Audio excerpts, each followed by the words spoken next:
Alamin natin ang mga naganap sa Christmas tree lighting sa isang hotel na matatagpuan sa Timog Avenue, Quezon City. Panoorin natin ito. As the holiday season approaches, a sparkling tradition unfolds that fills the air with joy, excitement, and a sprinkle of magic.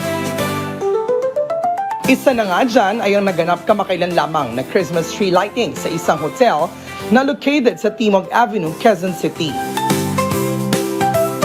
We've been doing the Christmas tree event for 10 years already. It's a Christmas tradition for the Filipinos to do a Christmas tree lighting even at home. So we wanted to do the same because we want to embody the spirit of Filipino traditions.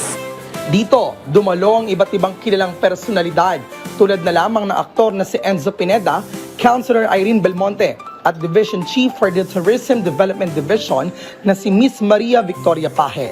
At ngayong taon, nag-stand out sa naturang event ang Christmas tree dahil sa dala nitong spectacular and meaningful theme na tunay na nagbigay ng kakaibang saya at diwa ng Pasko. Our theme now is silver and gold, which is a reflection of strength of relationships.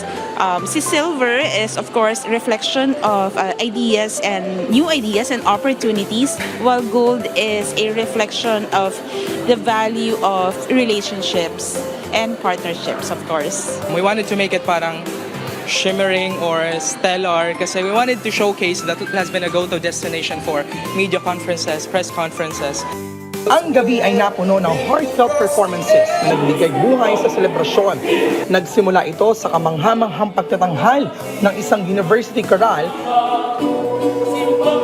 at sumunod ang breathtaking performance ng rising singer na si Emer June de Guzman.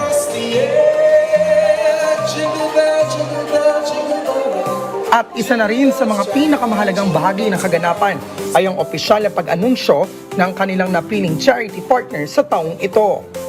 We had this Christmas tree lighting event to launch a fundraising campaign for cancer patients of the Philippine Children's Medical Center. Ang ganitong klaseng Christmas tree lighting event ay hindi lang basta tradisyon.